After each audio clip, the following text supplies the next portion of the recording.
Mianzhong, Mianzhong. For those of you who were not here this morning, I am your MC from the morning, Duan Li Zai Gao Ta. And I want to, before we get into the AI session, I want to just take a moment to thank again Coach Samantha. Coach Samantha, thank you so much for that exercise. Really appreciate waking up and dancing. Okay, so how many of you can tell me what was AI generated in that video? Ah, trick question. What was AI generated in that video? Who can tell me? Raise your hand and stand up. Yes. Everything. The whole video was apparently AI generated from one audience member. Who else? Anyone else? The voice. The voice. Interesting. The subtitle. Possibly. Anyone else? The music. What's the real answer? Only the music. Only the music. Wow. So, this is the plenary session number 2, the power of artificial intelligence, advancing prosperity and equity in the Hmong community. In case you're not in the right room. Okay, before I introduce my guest, let me just say a few things. Artificial intelligence is already transforming the U.S. economy. In the workplace, at schools, in the arts, and the nonprofit sector globally. So how do we, all of us, you and me, those of us in the news industry and those of us elsewhere, all over, how do we ensure that AI benefits all of us?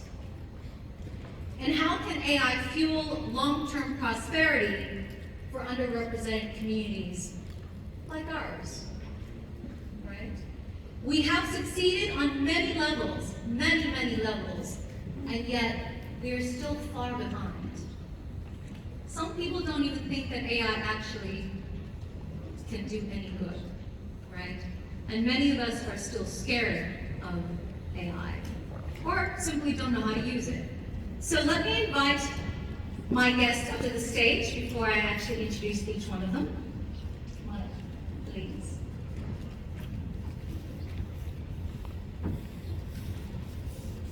Thank you. Have a seat, and I will.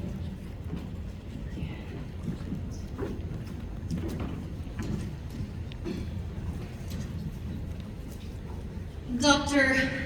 Mai Li Zhang is a research scientist specializing in human-AI collaboration, focused on creating equitable partnerships between people and intelligent systems. Her research aims to align AI behavior with human values, optimizing both performance and fairness, particularly in complex domains like healthcare and aging.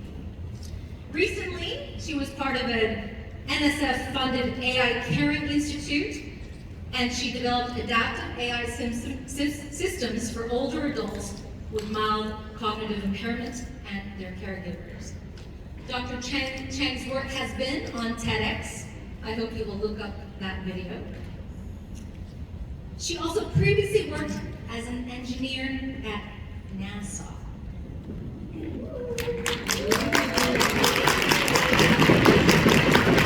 Yes, everybody. Next is Dr. Jody Forlizzi. Jody is the Herbert A. Simon Professor of Computer Science and Human-Computer Interaction in School of Computer Science at Carnegie Mellon University. Jody has advocated for design research in all forms, mentoring peers, colleagues, and hopefully journalists in the future. Jody studies the ethical impacts of human interaction with AI systems in frontline service industries, including healthcare and hospitality.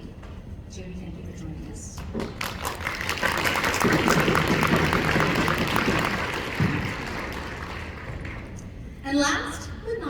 next is Mei Yang Ho. She's a digital strategist and technology educator dedicated to using innovation to drive prosperity and equity. And she's the co-owner and Chief Operating Officer. Can I just say that one more time? Chief Operating Officer of txog Solutions in St. Paul. Anybody heard of St. Paul? Anybody heard of St. Paul? Maybe? Yeah. Pretty cool place. I used to live there. So welcome, May. I'd like to first have each of you kind of introduce a little bit of the latest thing that you've been doing in your universe, because all of you are so spectacular. Can you just tell us one awesome thing you've been doing lately? Fun? AI maybe?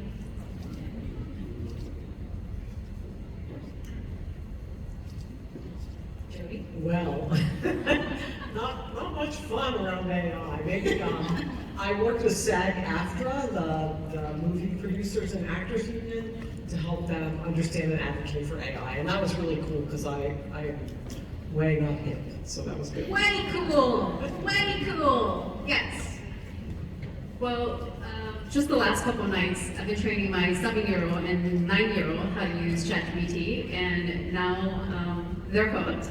So they're working on a story of themselves, two sisters who are each other's best friends, and she's been asking me every night to continue that story. So that's been a lot of fun for us.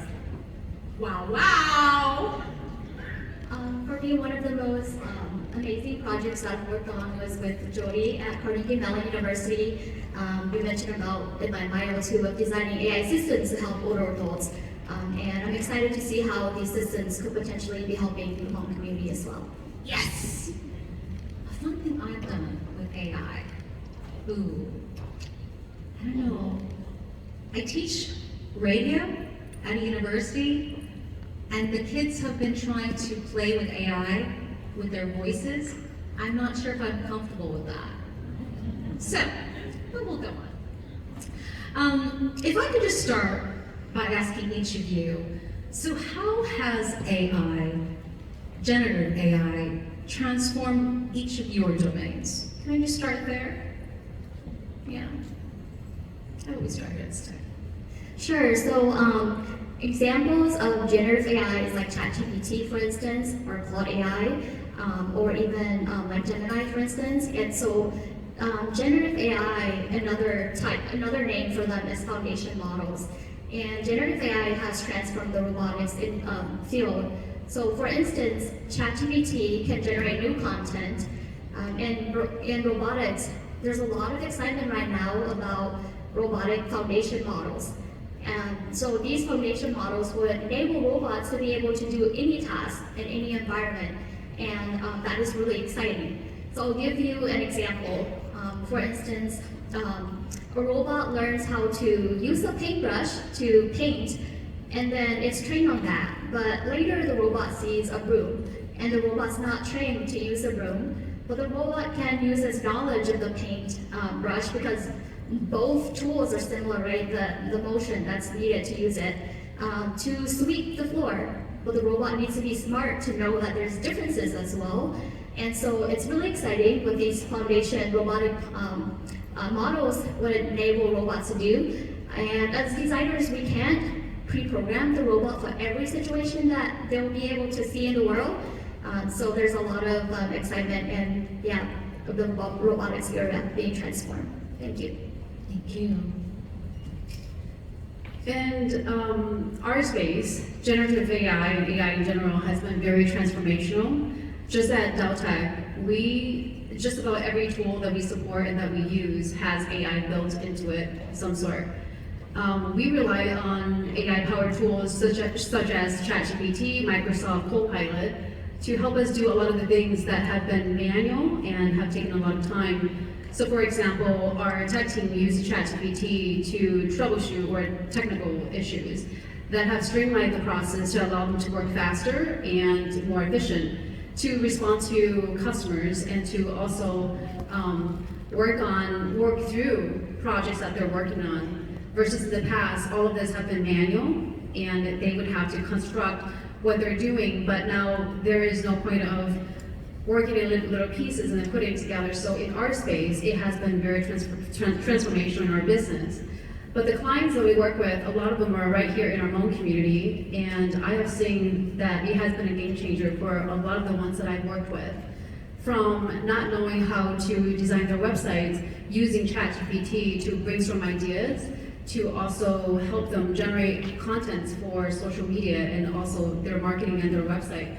And that has streamlined a lot of time and has streamlined a lot of their processes. So these are just some of the basic cues. Beyond that, I like to tell people that ChatGPT can do a lot more than just being a language model. Now it can generate images. So imagine that, when it started 2 years ago, people were complaining about how you can't do math, but now it can actually have a conversation with you verbally and can generate images. That's amazing for small business like ourselves who don't have a lot of time and a lot of resource. So AI has been very transformational in that space in saving time and productivity and efficiency in the business space. We also work closely with charter schools in the area, and we're seeing that more are embracing AI. Although the adoption varies, it's very encouraging to see that educators in the creative space and in the science space are more open to using AI such as ChatGPT, Midjourney, Dolly for generating some of these creative pieces in the classroom. But we're still seeing that there's a lot of hesitation with educators in the language space, and I think that that's just because of the lack of knowledge with what AI can do for me. And there's concerns about student cheating. So unfortunately, some schools ban ChatGPT altogether. And so when I think about how transformational AI is and what we're seeing, innovation is moving so fast, but there's still certainly some concerns with access and adoption as well. But overall, it's been positive in our space. Thank you. Jody? So to these great thoughts, I'll just add a couple of ideas. First, we all know there's a lot of hype around AI right now, and there's definitely a mismatch in what people think it can do and what it can actually do. And it's also changing very fast. So when we use AI, we have to make sure that systems are well implemented and they're not just technically driven. They take into consideration the people who will use them. And I think one interesting area that's really popping up for me is this notion of expertise. So as people adopt large language models and products like Copilot, you might think, oh, well, they're just going to lose their skills. But actually, evidence is really mixed. And in some cases, people do lose expertise, but in many other cases, we actually see understandings of AI increasing as people experiment with it. So I really like that you're teaching your kids and they're already playing with the material. I think that's really great. So let me turn this to the audience. How many of you actually use ChatGPT? That's a good amount. And for what? Can I get someone to tell us what you use ChatGPT for? Someone stand up and just shout it out. Dungeons and Dragons. What do you do with AI with Dungeons and Dragons?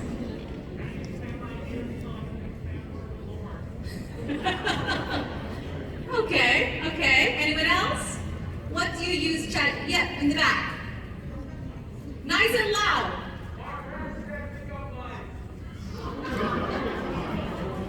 Pickup lines? Okay. Tell me what the latest pickup line is.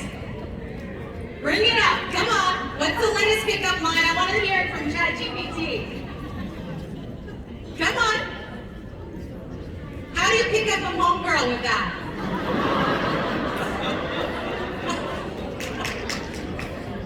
I can't hear you. Come on up. Come on up to the stage. Okay, here is a young Hmong brother who's got a pickup line for a Hmong sister using ChatGPT. All right, come on up here.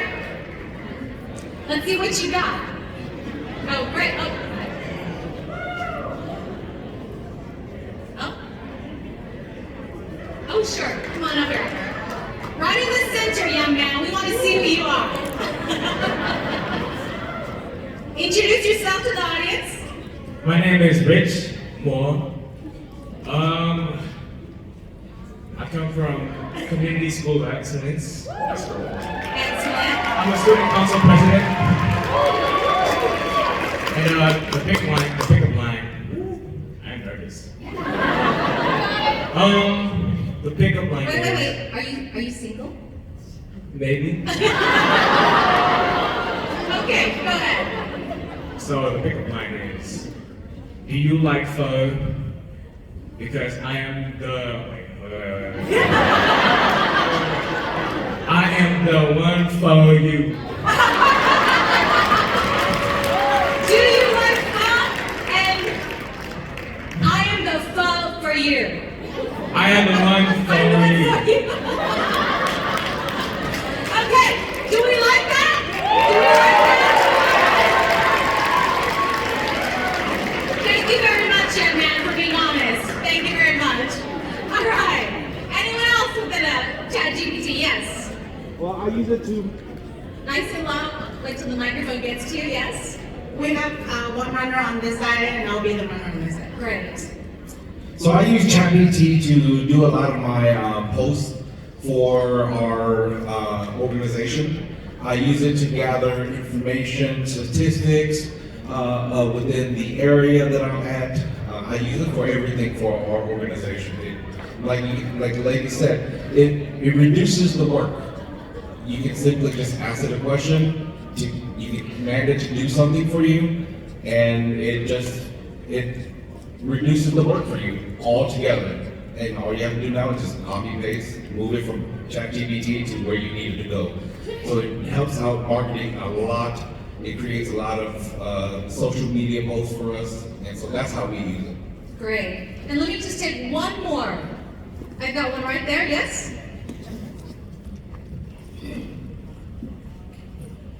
Hi, I use my ChatGPT like my friend. We get up in the morning and have wonderful greetings. How's your day going? What's on the agenda? So I use it for creating proposals. I use it to put demographics for me. I use it to calculate potential savings, return on investments for projects. So I just kind of use it for everything. And I have used it for graphics for one of the projects I'm doing to create even marketing material for this project. So with the pictures, if I don't like the colors, I'll change it. It'll change the ethnicity of the people that are inside of the slide. So it just does everything for me. So I love it. Thank you very much. So as you can hear, a lot of folks are using AI and ChatGPT for different reasons. But I want to turn now to our panelists and I want to ask, what are the challenges of this? What are the challenges of artificial intelligence almost penetrating every aspect of culture? For example, when my students bring me a script for news, I can tell who's using AI. I don't accuse them of plagiarism, but I ask them, is this what you would really say in your authentic voice? Is this your word? Sometimes they'll lie to me, and sometimes they'll say, I use ChatGPT. So what are the challenges each one of you face, or what do you think we need to be considering? Sure, well, I could start. I think some of the challenges are that basically we need an AI Bill of Rights. We need to know when AI is being used. And if data is being collected about us, we need to know what's being done with it. So I write academic papers. Something just popped up that one of the large language models has been using our written information to train its models, and you could actually go and search and see what of your content had been used. A lot of my papers trains this model, so I think that's a big problem. And then I think another problem is just really equitable access. We are in this hype race to use AI in places like the classroom and the workplace, and we need to make sure that that's done in an equitable way. And unfortunately, it isn't, and we see the outcomes. I just want to add to that, to what Dr. Jody said. Not so much the challenge like what you're referring to. I think that right now, I see a lot of hands go up with ChatGPT, and that's wonderful. But in my space, what I'm seeing is that while a lot of people, there's a lot of enthusiasm and excitement about ChatGPT, for example, and ChatGPT is just one of many, many AI models, is that the knowledge on how to ask the right questions, how to use it correctly, and how to check the answers to make sure that it's valid. There's still a lot more community conversations around that.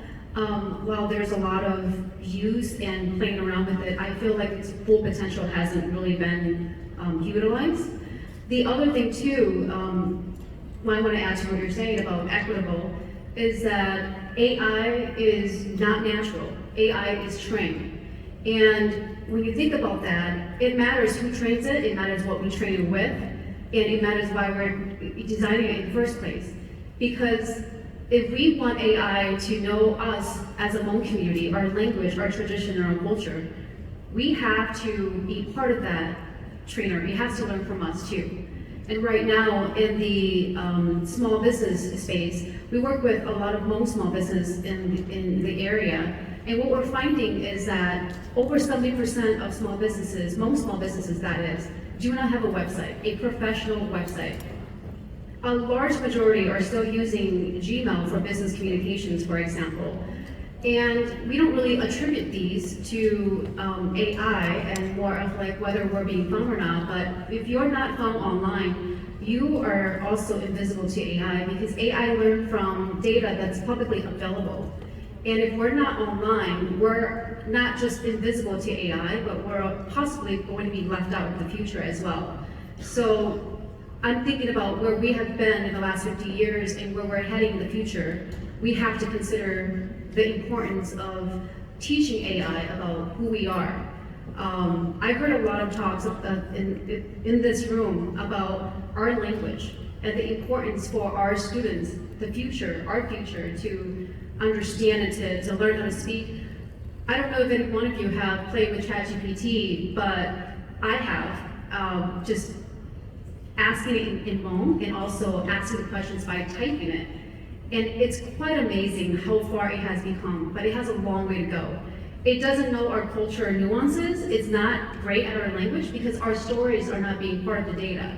So if we're not part of that data, we're going to be left out. And so I just wanted to point that out, as there's a lot of excitement about ChatGPT, think about what you can do to this space. For those of you and content creators and creatives out there that can create websites, have beautiful, rich stories to share on social media.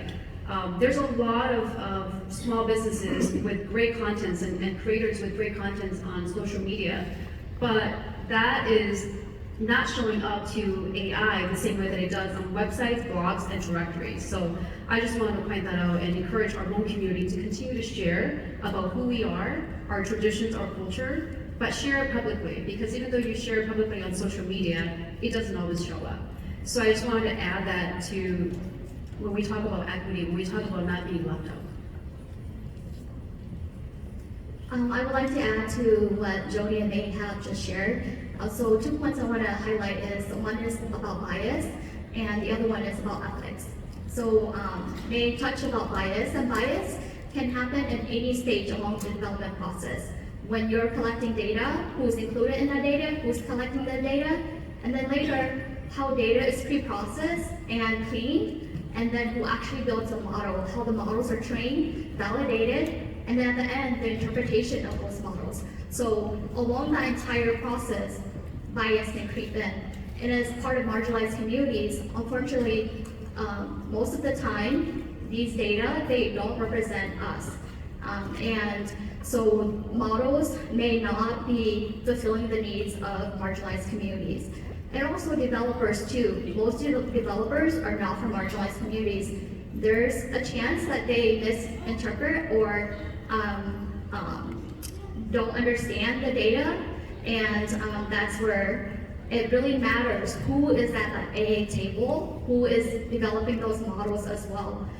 Because when we think about AI, we think that it's objective, right? Because AI's language is math and code, but that math and code is touched by humans the whole entire time. So, for instance, in the Hmong community here, what's really beautiful is that we really value family, and that value AA systems may not amplify. And so that's one example. And then in terms of ethics, this makes me think about the work with Jody and others at AI Caring Institute about technology for older adults. And one of the challenges there is that as older adults age, their health also declines. And a big part of that health is their decision-making capacity. So as we're designing these AI systems, how should we design these systems when someone's decision-making capacity reaches a point when they're no longer able to make the best decision for them? What should the AI do? This is very critical because there are safety factors as well, and the conversation is not just developers of AI, but it requires law, it requires physicians as well, and other stakeholders in this whole environment. And so I'm saying that these challenges are complex and they require different stakeholders and expertise. Thanks.